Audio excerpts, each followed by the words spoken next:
Okay, so I haven't done a YouTube video in a little bit. I've been doing a lot of videos on my Facebook lately. Usually when I'm drunk, it has a lot to do with the assholes that are fucking with me.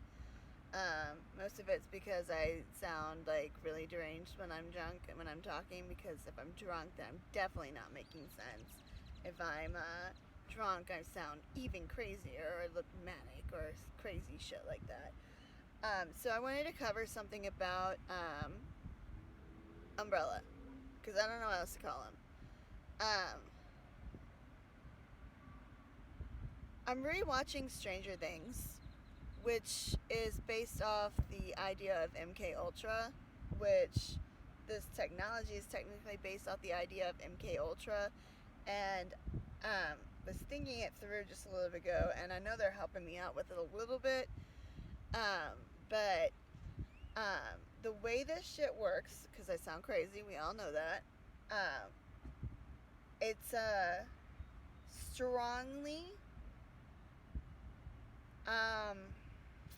profitable for people with narcissistic personality disorder, or narcopaths, people with narcissistic personality disorder, malignant narcissists that are usually malignant narcissists are antisocial, and narcissistic personality disorder.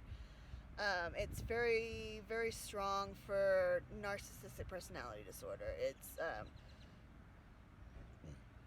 the information that they posted online about it, which people think is crazy and stupid, and it's full of lies also on top of it with the information on it, because they call it targeted individual. Some of the psychologists and psychiatrists and stuff, they've been talking about it. At least one doctor, I think I mentioned this in a video, I don't know if I did it on one of my YouTube videos or on Facebook, but Dr. Grande touched on targeted individual and gang stalking. Gang stalking is a real thing, by the way. Gang stalking is what narcissistic personality does. Gang stalking is not a joke, and you're really stupid if you work in the psychiatry field and you hear somebody talk about gang stalking. Basically, you're dealing with flying monkeys.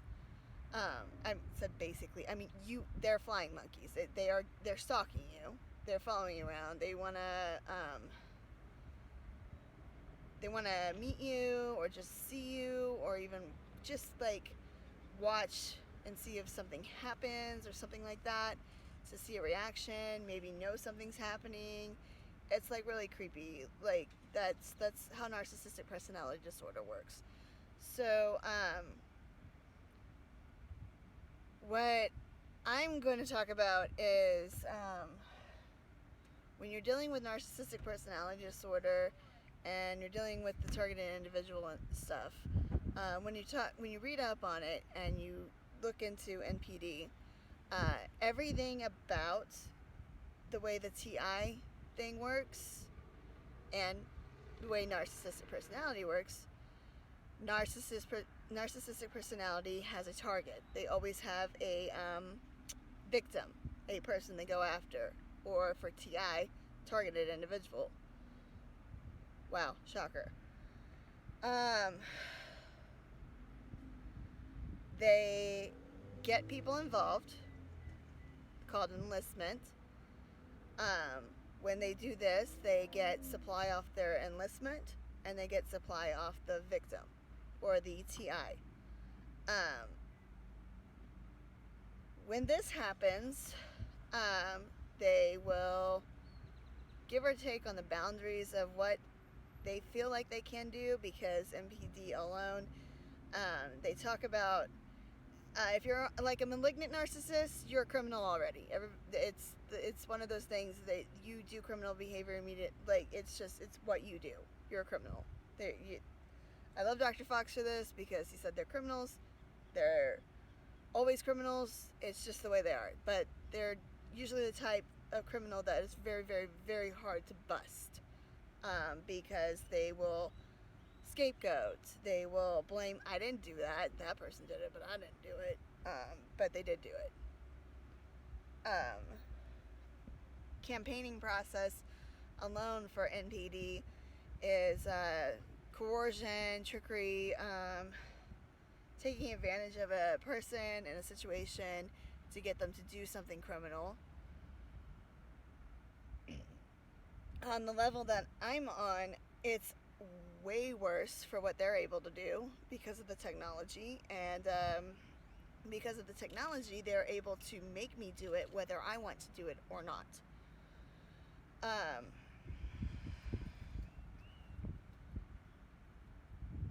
Like I said, it's very, very, very clever the way they did it and came up with it, but it doesn't mean they're very, very, very smart all the way through. But whatever. That was one of them, by the way. That was one of them. Okay. So, basically, with narcissistic personality, it's all about fantasies. They are, NPD has delusions of grandeur, and part of their delusions of grandeur is being able to walk out their fantasies. Now imagine having the ultimate power of a fantasy. If you have the ultimate power of a fantasy, and you can enact and walk out your fantasy, it's still fantasy, and you're still walking out a fantasy no matter what. But if you're walking out a fantasy, you're feeding the delusion. If you're feeding the delusion, you're getting sicker. If you're getting sicker, you're going to get worse about your shit. Super fun, right? Okay. That's them again.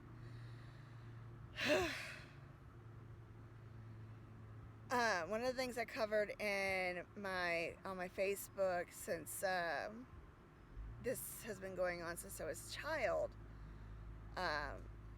the idea behind schizophrenia is that one's thoughts is not one's thoughts, but it's not really schizophrenia. It also falls just plain in line with psychosis alone. So you can have just major depressive disorder with psychotic episodes where you experience psychosis, and you can even go on the level of saying my thoughts were not my own, which would be relevant to psychosis. Which is why this is like clever as fuck, because they found a way to manipulate mental illnesses and personality disorders. Since they've done what they've done, I posted a video telling people, since I don't have an original thought, and like original malignant narcissists do, you can't live, breathe, eat shit, do anything without me. You're only alive because I want you alive. You only do what I want you to do because I want you to do it, and you need to kiss my ass and do whatever I say, and you owe me everything, and I own you. You are my toy.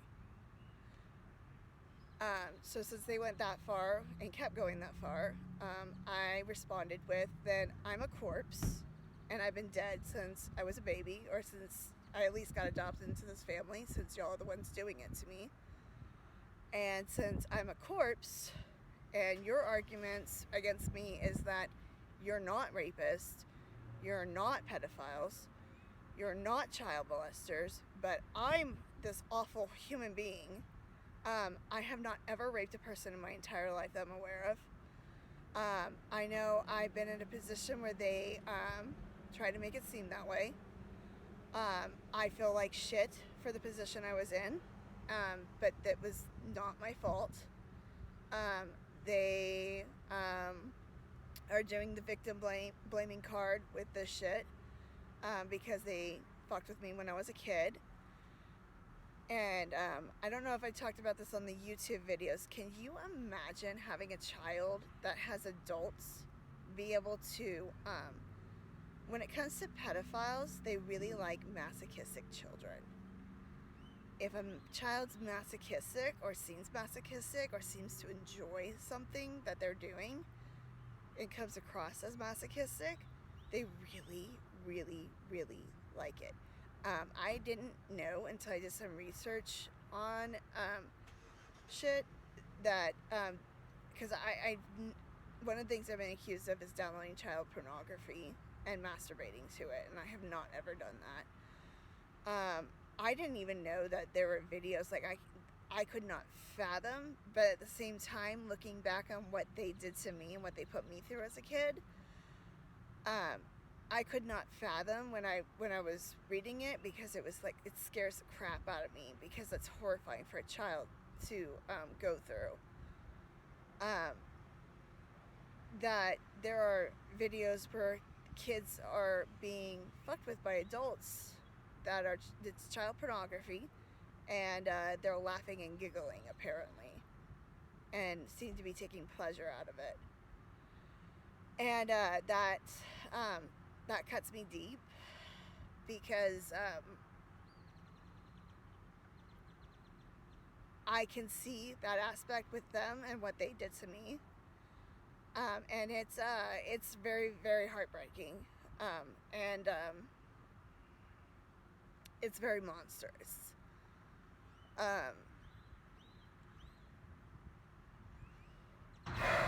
They're trying to block me right now, so I can't stay on track, and I'm getting a little upset. But then again, am I really me? So, because apparently I don't exist, and all the feelings I've ever had, they don't exist, and everything about me doesn't exist except I exist. So,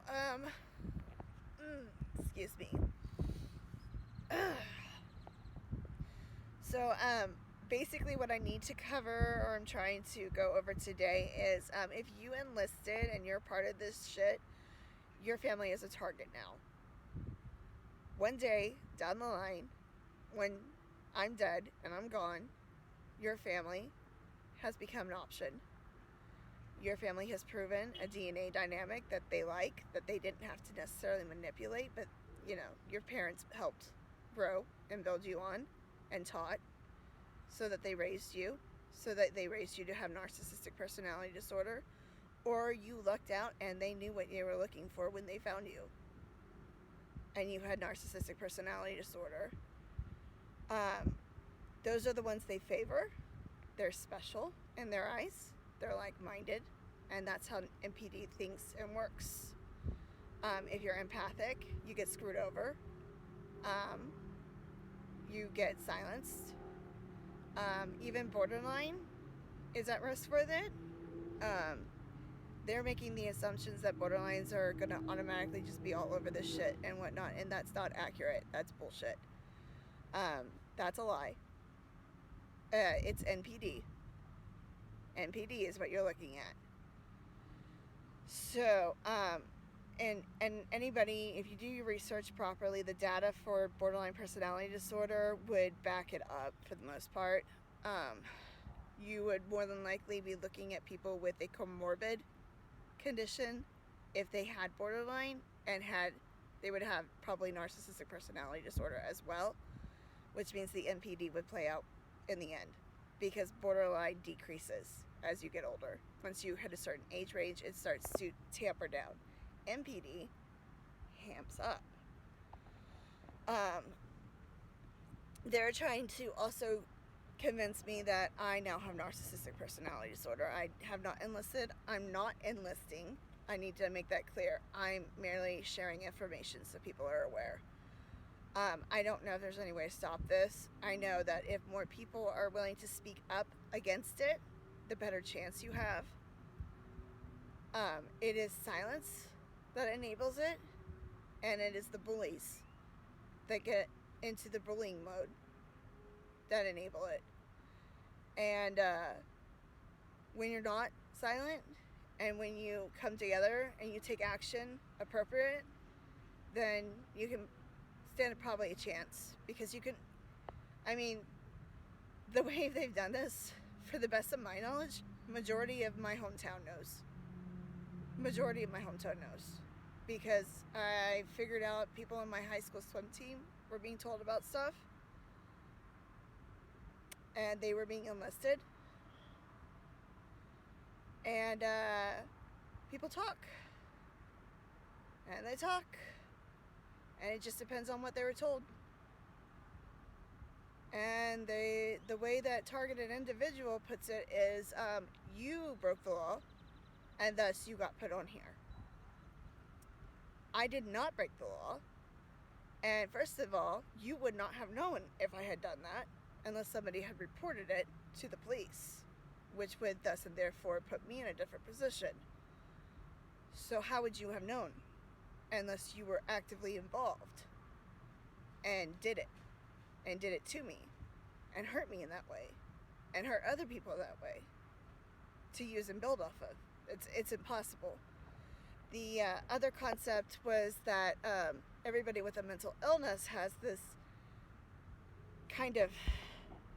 everybody with a mental illness has these people messing with them, or a personality disorder. That's not the case.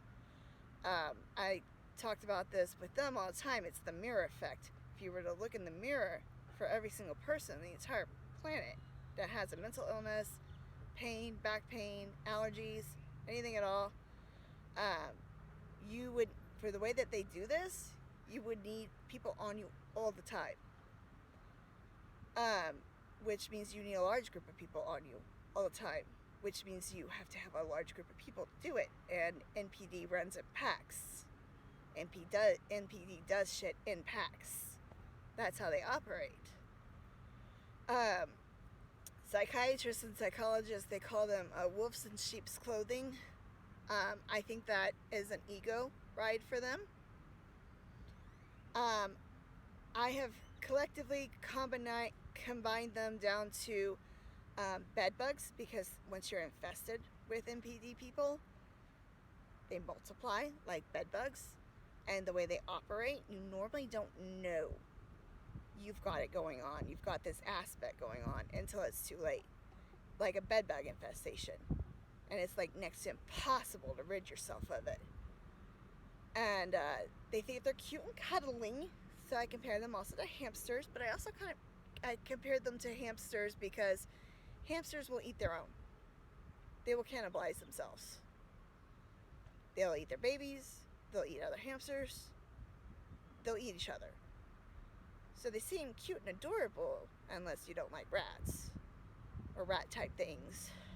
So they seem cute and adorable, sweet, innocent, but they'll eat you. And they'll eat their children.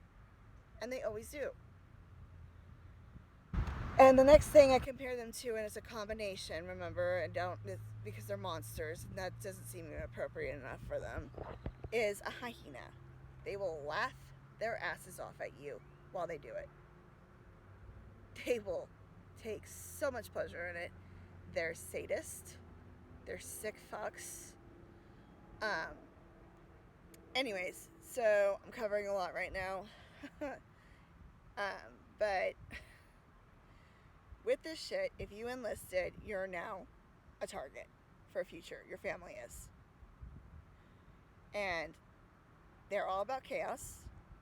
And your family gave them the stamp of approval for it. They said, come right in. We're fine with it.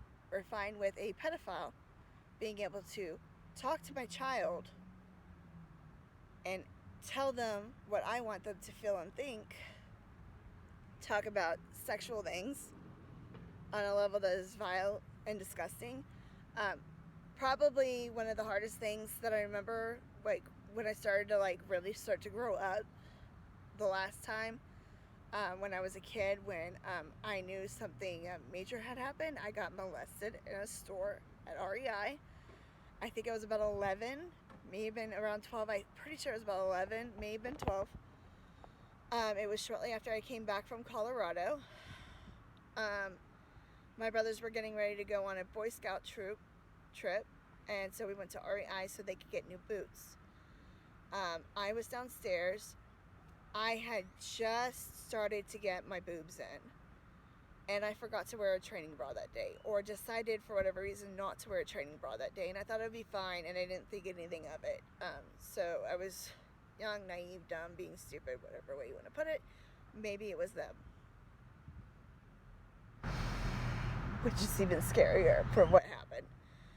So I'm downstairs looking at bikes, and this older guy with his grandchildren, about probably younger than 7. The little girl was younger than that.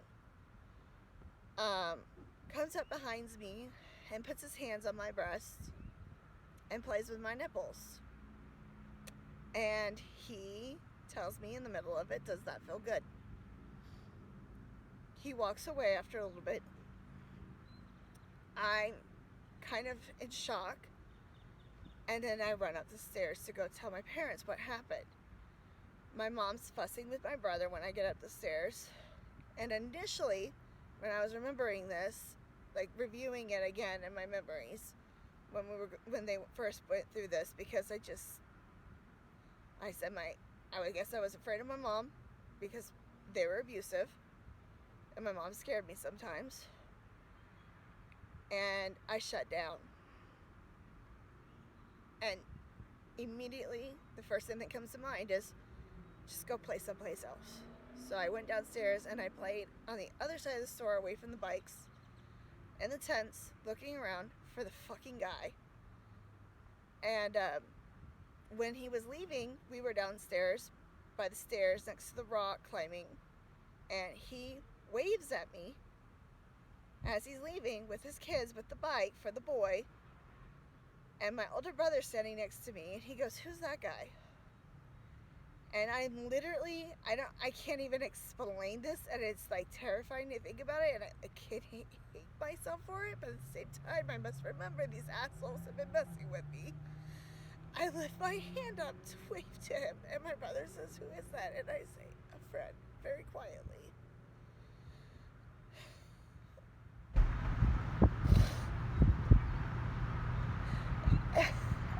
And he left with another child.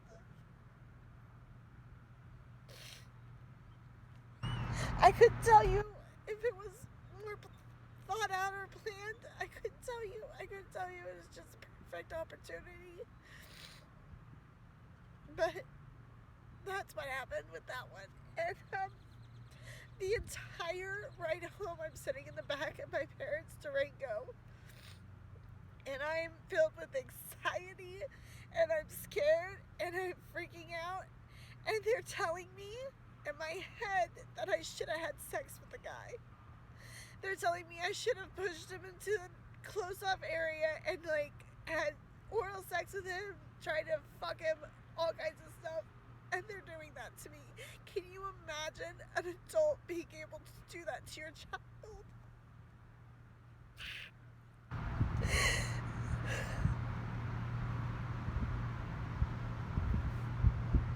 And you're supposed to tell me that it's just the trauma of what happened, and it's an actual person that's doing it to you. And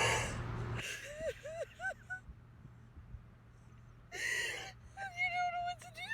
And you don't know, like, growing up and finding out about it later, you're just like, what the hell? And that's what you get to live with. And you're not allowed to talk about it because it was very important that I stayed quiet about it, and I never talked about it.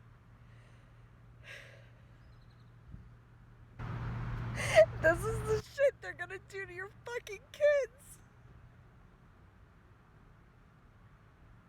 It destroys them. And then they make fun of them and destroy their lives.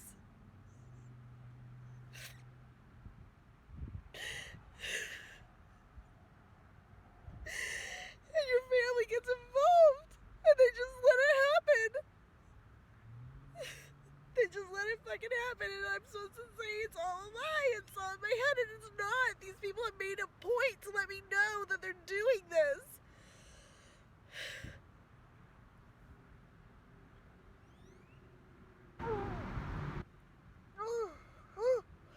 They're fucking with me right now.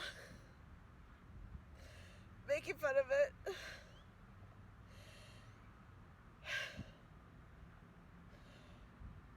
This is what they're gonna do to your fucking kids. And they've got a bigger plan, I promise you, than just this. They're always looking to improve and make it more.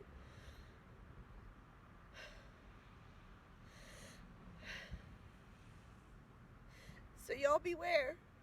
If you get enlisted, You beware what you've done to your family. You beware what you've signed them up for. And now I have a child that I have to save from them, and I don't know how to save him. Because if you get on this vocal portion, you are groomed. You are groomed, you are groomed, you are groomed. You're a monster like them, and I don't want that for him.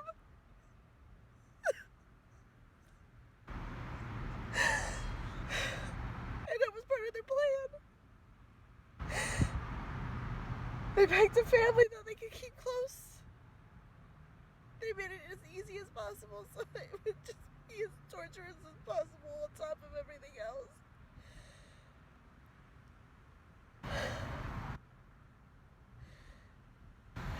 I don't know how we're gonna help him. My idea is not a good idea, but I don't know what I'm else gonna do. That's all I've got.